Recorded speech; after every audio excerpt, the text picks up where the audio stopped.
I've been working in the field of health data analytics for over 3 years now, and I've come to realize the impact that collecting and analyzing healthcare data has on human longevity.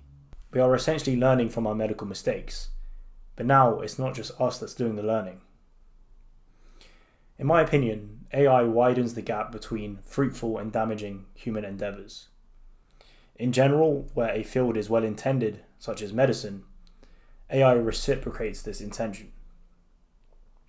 We can see improvements in diagnostics as an example, where these sophisticated algorithms are now outperforming radiologists in detecting cancer.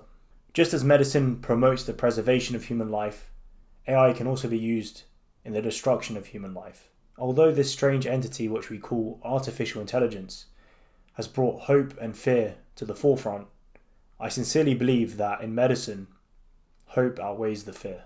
In this video, I'd like to explore how AI is transforming healthcare, but also what we must be mindful of as we adopt this new technology. In the United Kingdom, where I live, the NHS lacks capacity. NHS staff are burnt out, and in general, patient satisfaction is low. If we would like to see change, we need to start by utilizing resources that can free up the time of our clinicians. A useful but complex resource is AI. By running algorithms on medical data, we can gain invaluable insights that is often missed by humans. Applying AI can aid radiologists and clinicians with brain scans and x-rays. In doing so, not only do we reduce the time until treatment for patients, but we also free up that crucial interaction time between patients and doctors.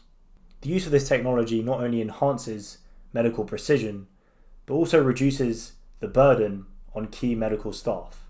This leads to more engaging, happy staff, which can aid in their medical decision making. So what are the prospects of AI in healthcare?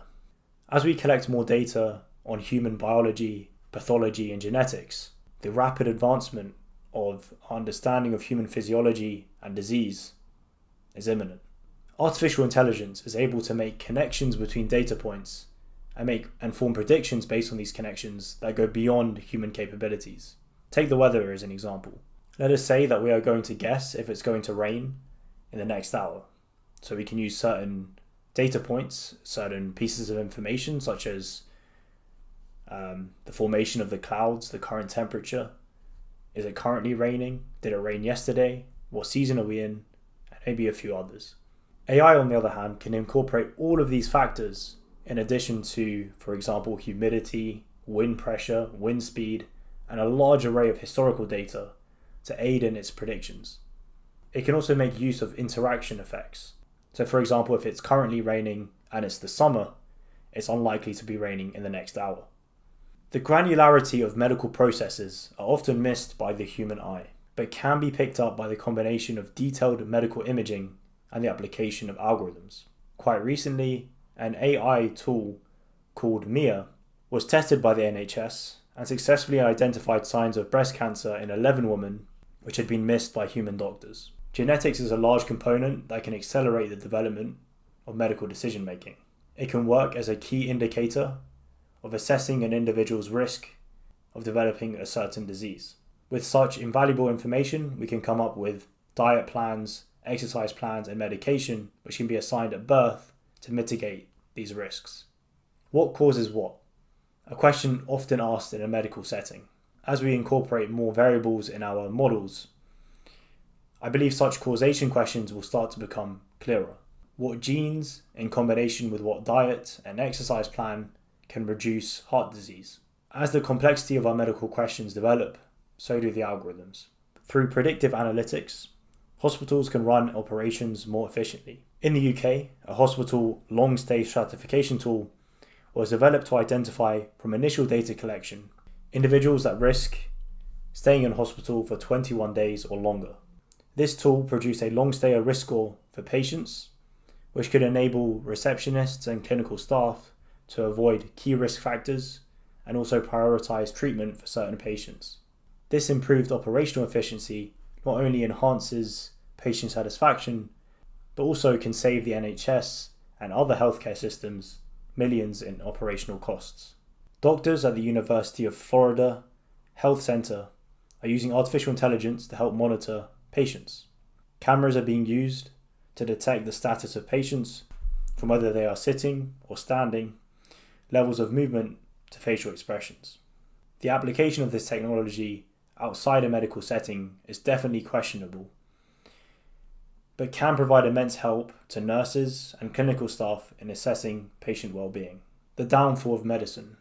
Despite my optimism, I must assess the potential downsides of adopting such a technology in medicine.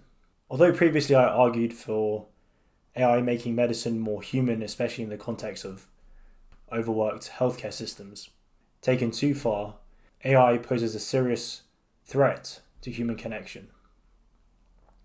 With the rise of telemedicine, as an example, technologies are enabling patients to be treated in isolated settings. One thing we don't consider is the psychological impact that visiting a doctor has on an individual. Clinicians provide patients with a sense of comfort, a knowledge that the person in front of them generally cares about their ailments. It is difficult to achieve such an emotional soothing through talking to an AI, for example. If AI can outperform radiologists, is there still a need for them? What about GPs diagnosing and referring patients? As AI develops, certain functions in the healthcare system can start to be replaced. I personally think it is difficult to replace humans in a medical setting by artificial intelligence. Although it can aid us in certain functions, which may reduce the number of staff needed to run a hospital, for example, I think in general we would always need these humans for two reasons. First, the black box nature of AI makes it difficult to understand how medical decisions are being made by these algorithms despite their proven accuracy. Second, it does not address the human need for connection. A radiologist will be needed to explain in a heartfelt way what is happening in a person's body. Such human connection cannot be replaced by AI. Expanding on the second point, in a deeply sensitive field such as medicine, it is important that we maintain empathy. AI can be used alongside doctors to aid their work, but should not be used with the intention of replacing them. Just some closing remarks. The intersection of technology and medicine is nothing new. However, with the inception of AI, we are now adding a new framework for technology to operate in. We are advancing human capabilities in medical decision-making by incorporating algorithms that consider factors missed by human senses. Social isolation is something technology has contributed towards, and I hope AI does not enhance this. In a medical setting, it is fundamental that meaningful connections are formed between patient and doctor. Sadly, with the advancement of telemedicine, this connection is at risk. Thank you guys very much for watching, and I hope you found this video interesting and it gave you some insight as to how AI is changing healthcare. If you are interested in data science, machine learning, and artificial intelligence and their application in healthcare, I highly recommend that you subscribe, as I plan to release more videos on these topics. Thank you again for watching.